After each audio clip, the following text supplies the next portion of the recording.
प्रिय विद्यार्थियों, आज हम शुरू करते हैं रहीम दास जी के दोहे स्पर्श एनसीईआरटी पाठ्य पुस्तक कक्षा 9 की। तो हमने ये 5 दोहे हमने पिछले वीडियो में शुरू के 5 दोहे मैंने उसमें बताए थे और आज हम यहाँ से शुरू करेंगे धनी रहीम जलपंख को। धनी रहीम जलपंख को लघु जिय पियत अघाय। आप भी मेरे साथ गाइएगा। धनी रहीम जलपंख को लघु जिय पियत अघाय। उदधि बढ़ाई कौन है जगत पियासो जाय। रहीमा जगत पियासो जाय। अब इसके कठिन शब्द देखिए। धनी धनी धनी मतलब धन्य है। पंख मतलब कीचड़। लघु जीव छोटा सा जीव। पियत अघाय बहुत ही ज्यादा मन भर के पीना। उदधि उदधि मतलब सागर समुद्र। पियासो मतलब प्यासा। बड़ाई मतलब बड़ा। ठीक है, सबके अर्थ मैंने बता दिए। अब चलो इन अर्थों को ये आपस में जोड़ करके इसका भावार्थ निकालते हैं।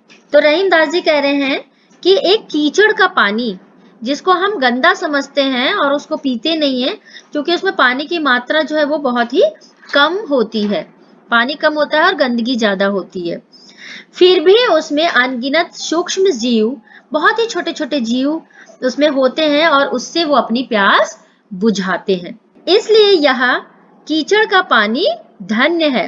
बहुत ही धन्य है ये कीचड़ का पानी जिसमें बहुत ही छोटे छोटे जो सूक्ष्म जीव होते हैं वो इस पानी से अपनी प्यास बुझाते हैं।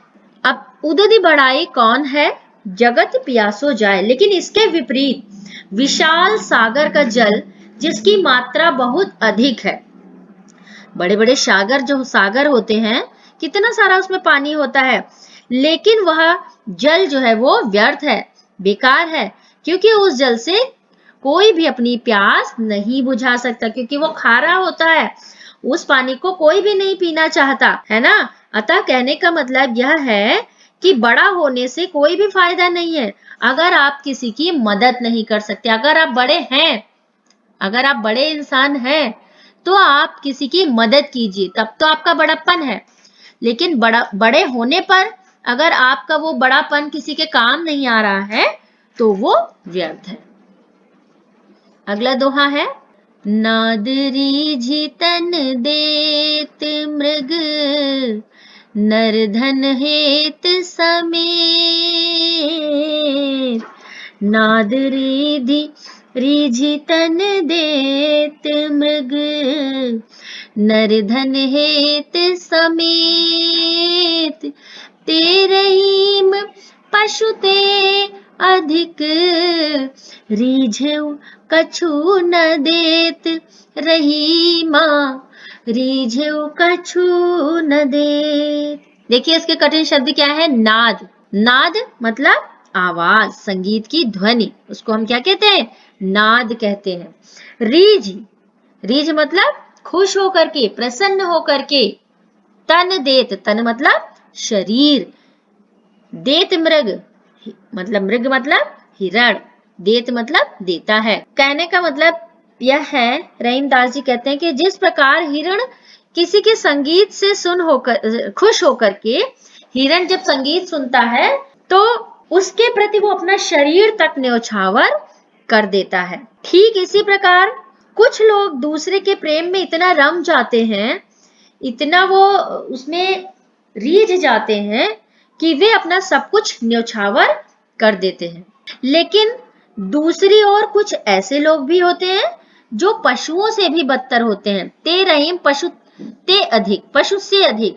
क्योंकि हिरण जो जब अपना शरीर दे देता है तो पशु से तुलना की गई है मनुष्यों की, कि कुछ मनुष्य ऐसे भी होते हैं कि वो दूसरों से लेते तो बहुत कुछ है लेकिन बदले में कुछ भी देने को तैयार नहीं होते हैं। कि अगर वो प्रसन्न होंगे फिर भी वो खुश भी होंगे, लेकिन अगर लेकिन वो कुछ लेंगे तो बहुत कुछ, लेकिन वो कुछ देने में बहुत ही ज्यादा हिचकिचाते हैं। तो कहने का तात्पर्य यह है कि अगर आपको कोई कुछ दे रहा है, आपकी मदद कर रहा है, तो आपका भी फर्ज बनता है कि आप उसे बदले में कुछ ना कुछ दें। हालांकि अगर वो आपकी मदद कर रहा है तो आपको उसकी मदद का एहसान भी मानना चाहिए, यानी समय आने पर आपको भी उसकी मदद अवश्य करनी चाहिए। अगला दोहा है हमारा, बिगड़ी बात बने नहीं, लाख करो किन को,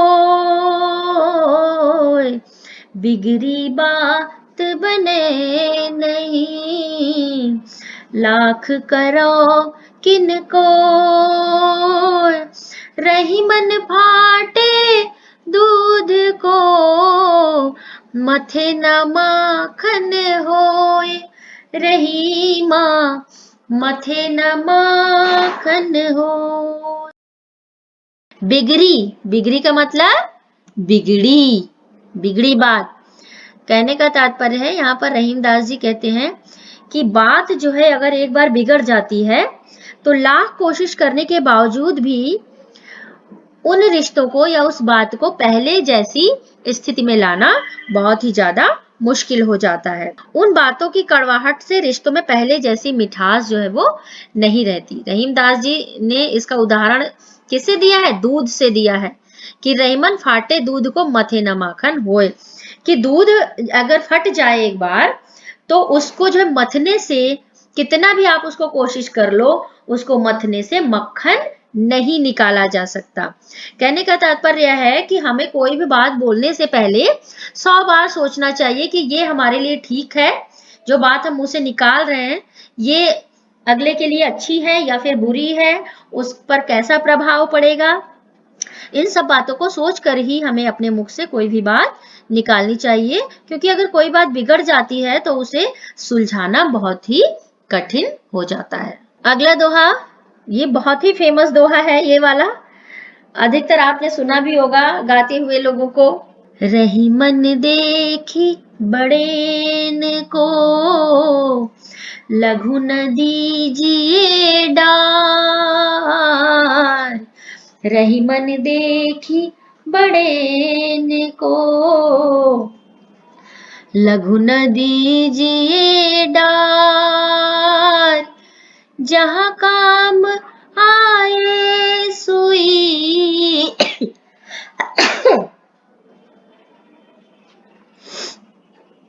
जहाँ काम आवे सुई, कहाँ करे तरवार, रही माँ कहाँ करे तरवार।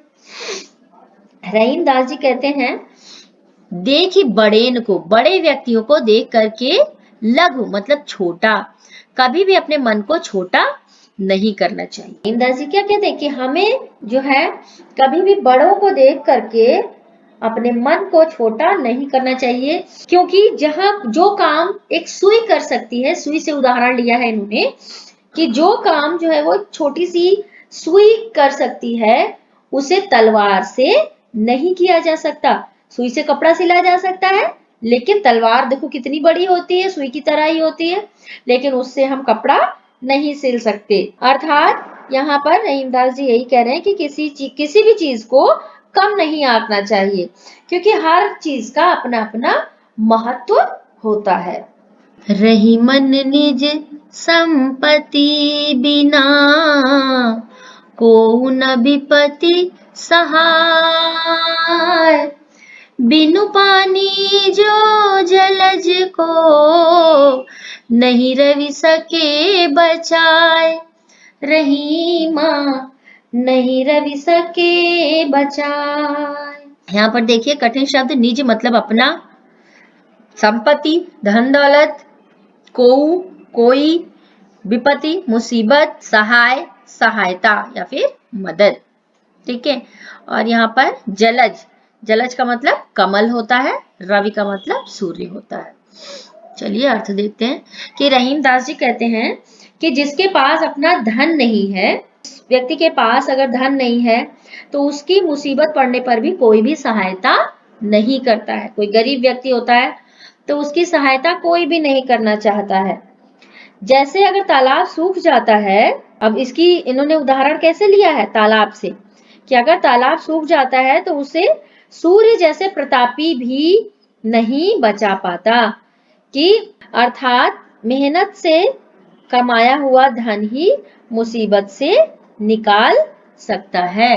बिन पानी ज्यों जलज को, यानी कमल जब तालाब सूख गया और तालाब का जो कमल है, जब पानी सूखा तो कमल भी सूख गया और उस कमल को सूखने से उसको सूर्य भी नहीं बचा सकी, है ना। तो अर्थात इसका मतलब यही है कि अगर व्यक्ति के पास धन नहीं है तो उसकी मुसीबत पड़ने पर कोई भी सहायता नहीं करता है। और जब तक के देखो पानी रहता है कमल के पास तब तक वो हरा भरा रहता है, लेकिन जैसे ही पानी उसके साथ चला जाता है तो उसको सूर्य भी, चाहे जितनी धूप पड़े, लेकिन अगर देखो कमल के साथ पानी है तो वो एकदम खिला रहेगा, और अगर कमल के साथ पानी नहीं है तो सूर्य भी उसको नहीं बचा सकता है सूखने से। रही मन पानी राखिए, बिनु पानी सब सून। रही मन पानी राखिए, बिनु पानी सब सून। पानी गए न उबरे, मोती मानुष चून। रही माँ मोती मानुष चून। बिनु मतलब बिना, मानुष मतलब इंसान, ठीक है। अब देखिए चून, चून मतलब चूना या फिर आटा। इस दोहे में पानी का प्रयोग जो है वो 3 अर्थों में किया गया है। पहला अर्थ मनुष्य के लिए है, इसका मतलब यह है कि विनम्रता। रहीमदास जी कहते हैं कि मनुष्य को अपने अंदर विनम्रता रखनी चाहिए, पानी रखना चाहिए, विनम्रता रखनी चाहिए। दूसरा अर्थ चमक के लिए है, जिसके बिना मोती का मूल्य नहीं होता है। अगर मोती के ऊपर पानी नहीं चढ़ा है यानी चमक नहीं है तो उस मोती का कोई भी मूल्य नहीं माना जाता है। तीसरा अर्थ चूने से जोड़कर दर्शाया गया है। रहीम जी का कहना है कि जिस व्यक्ति में विनम्रता नहीं है, जिस मोती में चमक नहीं है, और जो चूना यानी आटा पानी डालने पर नरम नहीं पड़ता, उसका कोई भी महत्व नहीं रह जाता है। अर्थात तीनों जगह पानी की महत्ता पर बल दिया गया है कि बिना पानी के आटा नहीं गूंथा जाता, चून मतलब आटा, और बिना मनुष्य के अंदर अगर विनम्रता नहीं है तो भी बेकार है, अगर मोती पर पानी नहीं चढ़ा है तो भी वो व्यर्थ है। आशा है आप लोगों को समझ में आ गया होगा। अगर कोई समस्या है, कोई दोहा नहीं समझ में आ रहा है तो आप कमेंट बॉक्स में लिख करके अवश्य पूछिए। तब तक के बाय और अपना ध्यान रखिए।